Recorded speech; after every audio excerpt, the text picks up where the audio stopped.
मैं आपको सुनाने जा रहा हूं अपनी मंडली की सदस्य लतिका जोशी की लिखी कहानी चिरैया।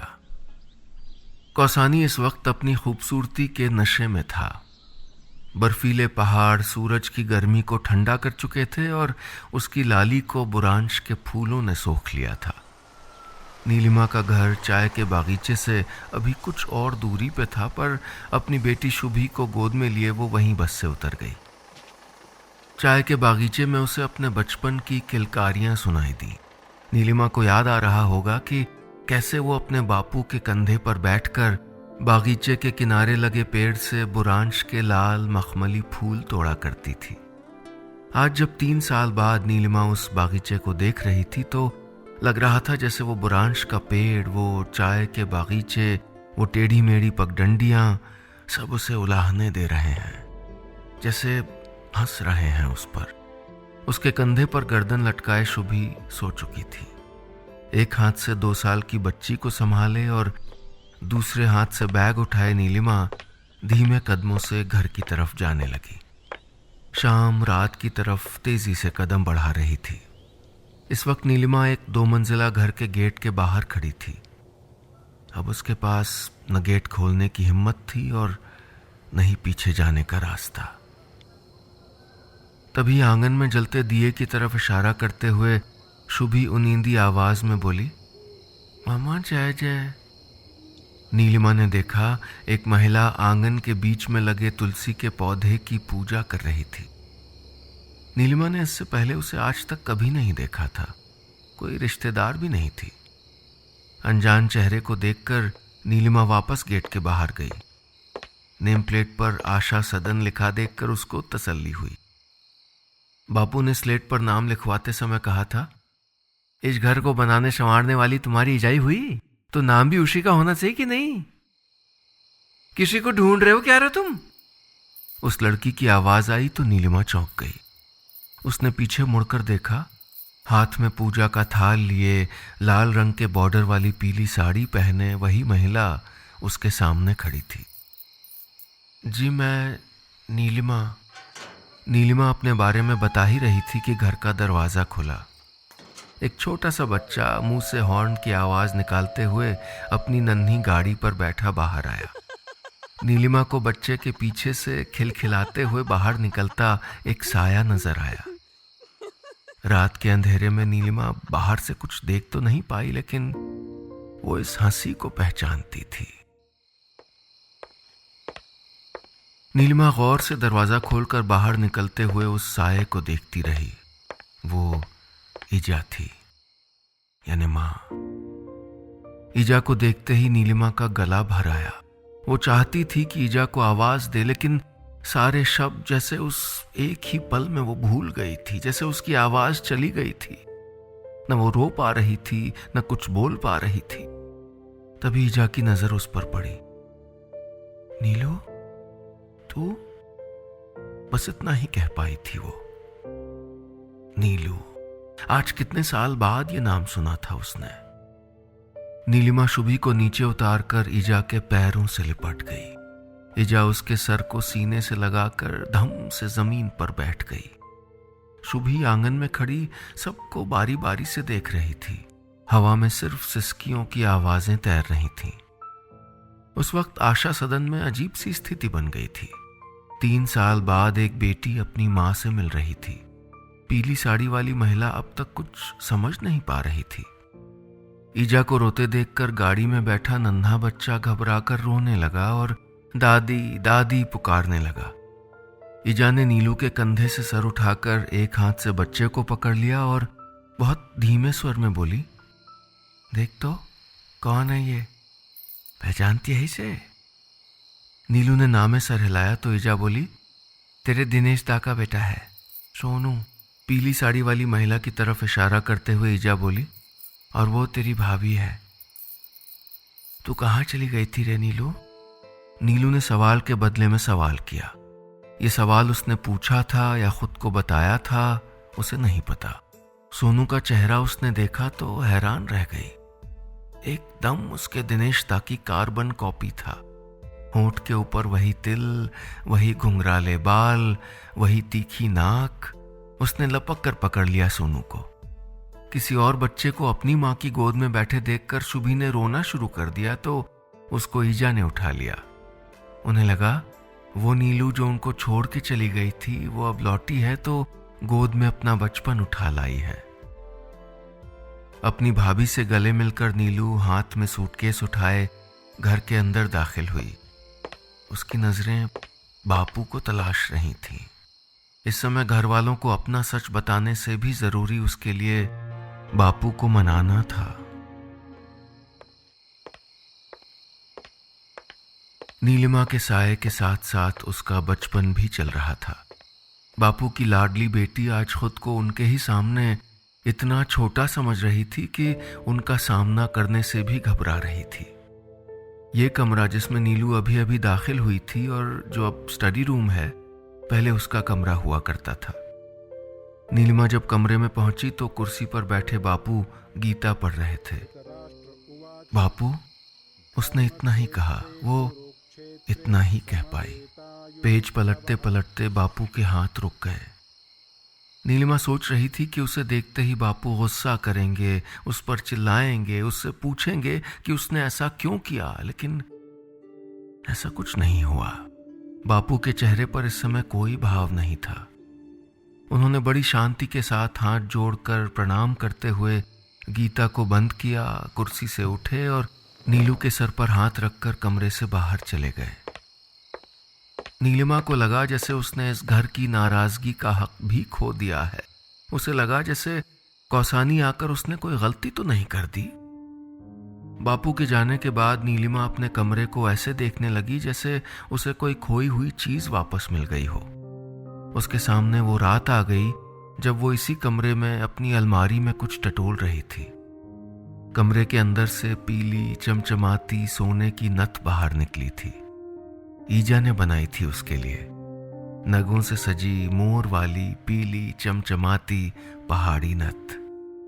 उसने उसे एक पल देखा था, फिर कपड़े में लपेटा और साहिल का हाथ पकड़े रात के अंधेरे में चली गई थी अपनी अलग दुनिया बनाने। मुंबई पहुंचकर उसने साहिल के साथ कोर्ट मैरिज कर ली।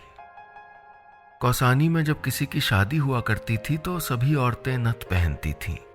वो हंसी जो नथ के पीछे से हल्के से निकलकर पूरे गाल पर फैल जाती थी, कितनी खूबसूरत लगती थी।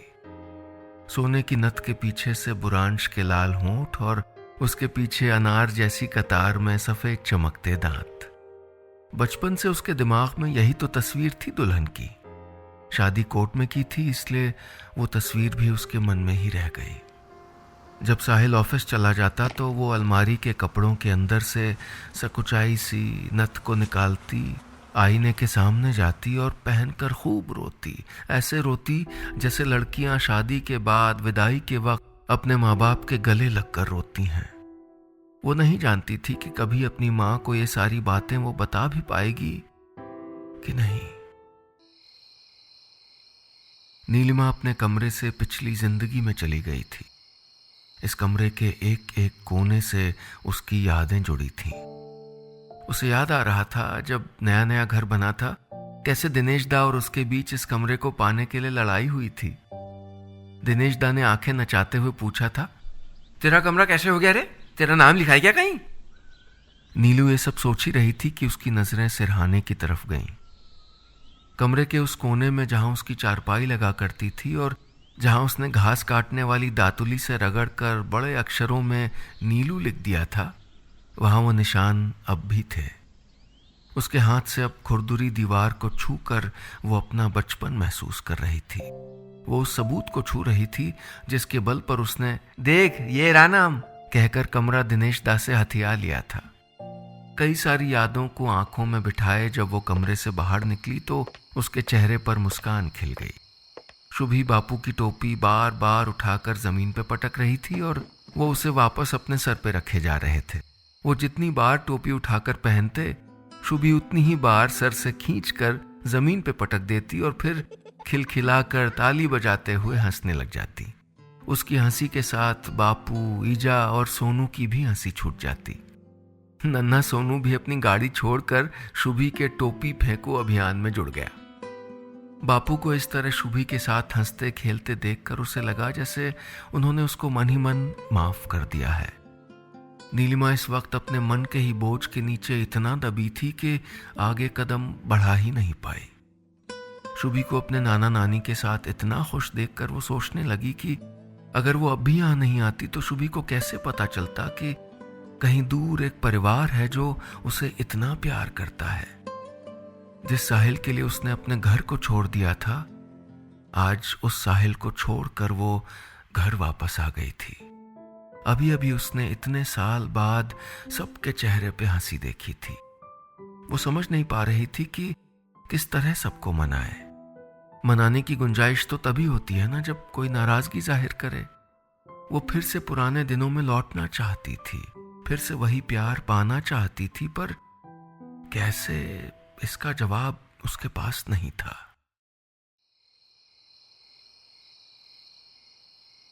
अभी अभी मिली खुशी के खोने के डर से नीलिमा अब तक चुप थी। उसने देखा कि खेलते खेलते शुभी हाथ में बापू की टोपी लहराते हुए बाहर आ गई थी और सोनू भी उसके पीछे पीछे भागा जा रहा था। नीलिमा को याद आया कि एक बार उसने कैसे दुकान पर रखी हुई परी की तरह दिखने वाली गुड़िया की ओर मचलते हुए बापू से कहा था, बापू वो गुड़िया दिला दो ना।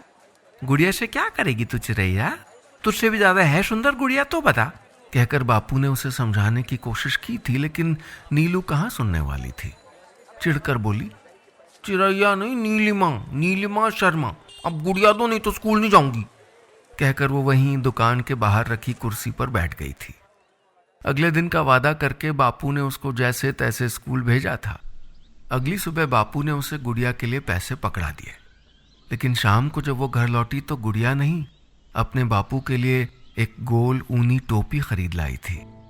उसने बापू की तरफ टोपी बढ़ाई तो वो उसका चेहरा देखते रह गए। तो गुड़िया क्यों नहीं लाई, बापू ने पूछा तो कैसे कमर पे हाथ रखकर इतराते हुए उसने कहा था, मैं क्या गुड़िया नहीं हूं। बचपन की ऐसी न जाने कितनी यादों को सराहने लगाए नीलिमा को कब नींद आ गई उसे पता ही नहीं चला। दूसरी सुबह 8 बजे नींद खुली। भाभी एक डली गुड़ के साथ पीतल के ग्लास में अदरक तुलसी वाली चाय अभी अभी रख के जा चुकी थी। नीलिमा आंगन में आई तो उसने देखा बापू और ईजा पुरानी एल्बम लेकर धूप में बैठे थे। एल्बम का एक पेज ईजा ने पलटा तो बापू ने उसे वापस पीछे कर लिया। छोटी नीलू की तस्वीर थी जब वो 5वीं में पढ़ती थी। पड़ोस की नीमा दी की शादी थी तो रो धो कर ईजा की नथ पहनकर उसने जबरदस्ती फोटो खिंचवाई थी। नथ की चमक नीलू को फिर से अतीत में ले गई। बंबई में उनके घर में एक रोज जब साहिल तेजी से कमरे से बाहर निकल रहा था, उसका पैर अलमारी से टकरा गया और उसकी जेब से छटक कर जमीन पर गिरी नीलिमा की वही पीली चमचमाती सोने की नथ, वही मोर वाली नथ जो उसकी ईजा ने बनाई थी उसके लिए, वही नथ जिसे पहनकर वो अकेले में अपनी ईजा को गले लगा लेती थी। वो नथ अब शायद जुए में साहिल अपनी इज्जत बचाने के लिए ले जा रहा था। नीलू फैसला कर चुकी थी कि उसे अब क्या करना है। ऐसा नहीं था कि साहिल हमेशा से ऐसा ही था। मुंबई आने के बाद उसे एक कंपनी में छोटी ही सही लेकिन नौकरी मिल गई थी। शुरू शुरू में सब वैसा ही था जैसा नीलू घर से सोच कर निकली थी। फिर उनकी बेटी शुभी ने उसके जीवन में दस्तक दी। शुभी जब 1 साल की थी तब पता चला कि साहिल ने बॉस से झगड़कर नौकरी छोड़ दी है। नौकरी गई और साहिल दिन ब दिन खराब संगत में फंसता चला गया। अब उसका दिन अपने दोस्तों के साथ शराब पीने या ताश खेलने में गुजरता और रात अपनी बर्बादी के लिए नीलू को कोसने में। फिर भी वो किसी तरह इस रिश्ते को निभा रही थी। आखिर ये राह उसने खुद ही तो चुनी थी अपने लिए। पर उस रोज जब उसने साहिल को अपनी माँ की दी हुई सोने की चमचमाती नथ ले जाते हुए देखा तो उसे लगा जैसे वो ताश में नथ नहीं, उसके सपने दांव पर लगाने जा रहा है। यूं भी वो अंदर से धीरे धीरे टूट ही रही थी। उसने साहिल को छोड़ने का फैसला ले लिया। साहिल कमरे से जा चुका था। नीलिमा की जिंदगी में जैसे वो रात फिर से लौट आई थी जब वो इसी नथ को कपड़े में लपेटे घर से निकली थी। आज उसने फिर वही किया। वो कौसानी वापस आ गई। बारामदे में बापू अब भी उसी तस्वीर को सहला रहे थे। शुभी हाथ में बुरांश के फूल लिए अपने नानू की तरफ मैं फर्स्ट चिल्लाते हुए आ रही थी। उसकी अपने भाई सोनू से जल्दी पहुंचने की रेस जो लगी थी। नीलिमा को उसे ऐसे देखकर हंसी आ गई। कितनी खुश है यहाँ। मुंबई में थी तो साहिल को देखकर कितनी सहमी सहमी रहती थी।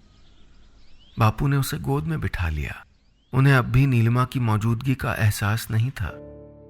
नीलिमा किसी खूबसूरत नाटक की कहानी में खोई हुई दर्शक सी सब कुछ चुपचाप देख रही थी। शुभी ने तस्वीर देखी तो नथ के लिए जिद करने लगी।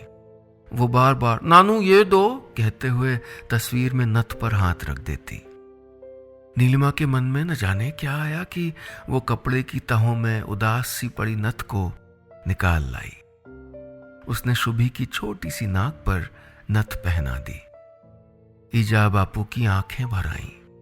उन्हें लगा जैसे फिर से वो दिन लौट आया है जब वो तस्वीर खींची गई थी। आंगन में चिड़ियों का एक पूरा झुंड हवा में लहराते हुए उतरा और उतरते ही फिर उड़कर आम के पेड़ के चारों ओर मंडराने लगा और फिर उड़कर कहीं खो गया आसमान में। पहाड़ों से सर्दियों में बाहर गई चिड़ियाएं वापस अपने घर लौट आई थीं और साथ ही वापस लौट आई थी बापू की चिड़ैया भी। बापू और नीलिमा साथ बैठे चिड़ियों के झुंड को देखकर मुस्कुरा दिए।